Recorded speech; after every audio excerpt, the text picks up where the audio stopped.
अस्सलाम वालेकुम रहमतुल्लाहि व बरकातुहू। मैं हूं मोहम्मद अदनान, एक दफ़ा फिर आप लोगों की खिदमत में हाज़िर एक नए नुस्खे के साथ। तो आज का जो हमारा नुस्खा है वो है अतरीफ़ल अस्तखुदूस की तैयारी। तो इसको कैसे तैयार करते हैं, स्टेप बाय स्टेप हर एक चीज़ को फॉलो कर दीजिएगा और एंड पे हम इंशाल्लाह इसकी बताएंगे कि इसके फ़ायदे आपको क्या क्या मिलने वाले हैं। तो चलते हैं अपनी वीडियो की तरफ। तो इसके लिए हमें चाहिए होगा त्रिफले का पाउडर। ये हमें चाहिए होगा 60 ग्राम, जैसे कि आपको स्क्रीन पर दिख रहा है।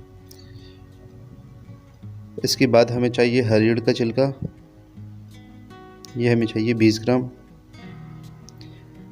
इसके बाद हमें चाहिए होगा तुरबत सफ़ेद, ये भी हमें 20 ग्राम ही चाहिए, ठीक है। और इसके बाद से जो हमारे पास नेक्स्ट आइटम है वो है अफ्तीमून, ये भी हमें पास चाहिए होगा टोटल 20 ग्राम।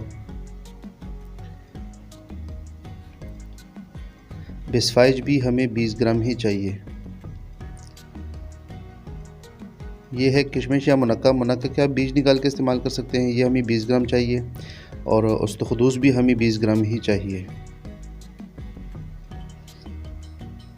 इसके बाद जो आखिरी आइटम है वो है सनामकी, ये भी हमें 20 ग्राम ही चाहिए। और जो रोगन ज़ैतून है, इससे आपने इसके पाउडर को चर्प करना है। मैं आपको बताता हूँ कि इसके पाउडर को कैसे चर्प करते हैं। ये हमारे पास सारे इंग्रेडिएंट्स आ गए। सनामकी का मैंने पाउडर बना दिया। अब इस सारे को हम ग्राइंड करेंगे। ग्राइंड करके जब हम इसका पाउडर बनाएंगे तो इसके बाद हम इसमें मुनक्का ऐड करेंगे, या मुनक्का को आप साथ में डाल के भी कर सकते हैं, कोई इसमें हर्ज नहीं है। लेकिन मुनक्का के ये जितने भी डंडियाँ वगैरह हैं ये साफ़ करके आपने इसमें डालनी है। और मुनक्का आपने इस्तेमाल करना है तो बीज आपने इसका हटा देना है। ये रोगन ज़ैतून से अब हम इसको चर्प करने जा रहे हैं। चर्प का मतलब है अच्छी तरह मिक्स करना। ये अब मुकम्मल तौर पे चर्ब हो चुका है रोगन ज़ैतून से।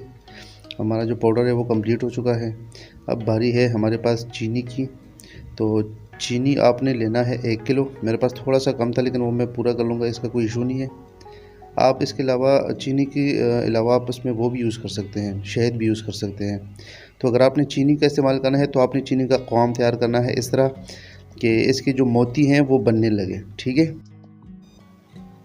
और ये मोती आप इसको इस तरह भी टेस्ट कर सकते हैं कि इसको एक ड्रॉप ज़मीन पे डाल के, तो वो अगर फैले नहीं तो इसका मतलब है तैयार है ये। फिर आप इसको शामिल करें, मिक्स करें, इसको प्रॉपर्ली मिक्स करें और तब तक मिक्स करते जाएं जब तक ये ठंडा हो रहा होता है, ठीक है, क्योंकि ये सेटल ना होने पाए आपसे। बेहतरीन एहतियात यही है कि आप इसको गर्म हालत में ही मिक्स करें तो आपके लिए बहुत ज़्यादा फ़ायदेमंद है। तो इसके जो फ़ायदे हैं उसमें से सबसे टॉप ऑफ द लिस्ट ये है कि जितना भी पुराना नज़ला ज़ुकाम होता है बंदे का, उसको ख़त्म करता है। और साथ ही साथ में इसको दिमाग की झाड़ू भी बोलते हैं।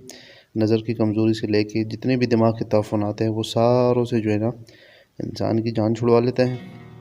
और बालों के लिए भी इसका इस्तेमाल बहुत ज़्यादा मुफीद है।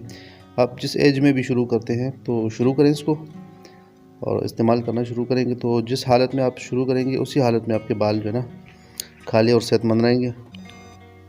और इसके साथ साथ आसाबी और जितनी भी सुदावी अमराज हैं उनमें ये बहुत ही ज़्यादा मुफीद है। इसके इस्तेमालात बेहद ज़्यादा है, तो आप ख़ुद ही सर्च करके इस्तेमाल करें। मैंने तो आपको बनाना सिखा दिया, आप इसको इस्तेमाल करेंगे इंशाल्लाह आपको बहुत ज़्यादा फ़ायदा मिलेगा। शुक्रिया।